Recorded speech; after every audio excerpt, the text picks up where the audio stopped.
Ассаламу алейкум. Это опять я.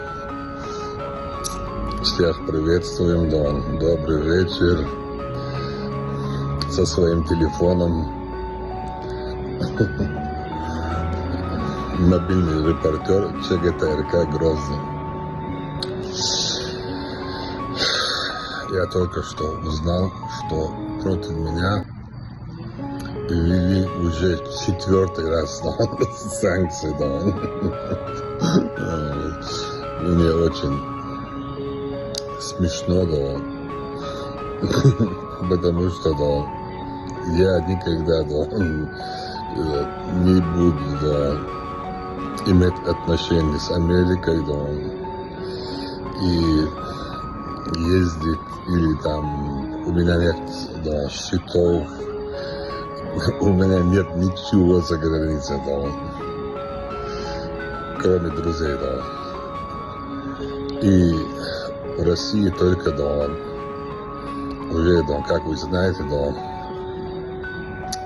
приоритет, дает наше государство рублю, Поэтому валютные, переводы, моя семья, тоже, не делает и не будет заниматься,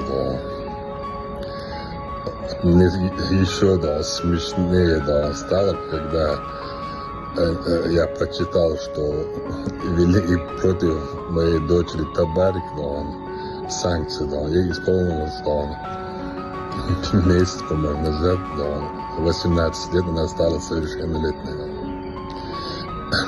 Она какие права нарушила, я не понимаю, Еще, моя, третья дочка, Хутмат, по паспорту, если что, она Хеда, Кадырова, она обиделась, или вы перепутали их, или, что-то не то, пожалуйста,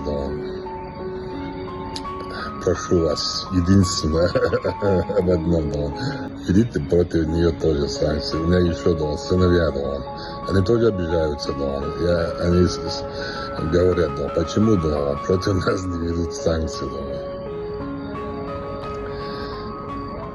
вы, убиваете, в мировом сообществе все, что у человека, святое, Я про Америку говорю, Вы разрушаете все государства, В некоторых местах войной, в некоторых местах агитационное направление, Нарушаете, ценности, людей, Убиваете ценности людей, И когда человек говорит о ценностях, о том, что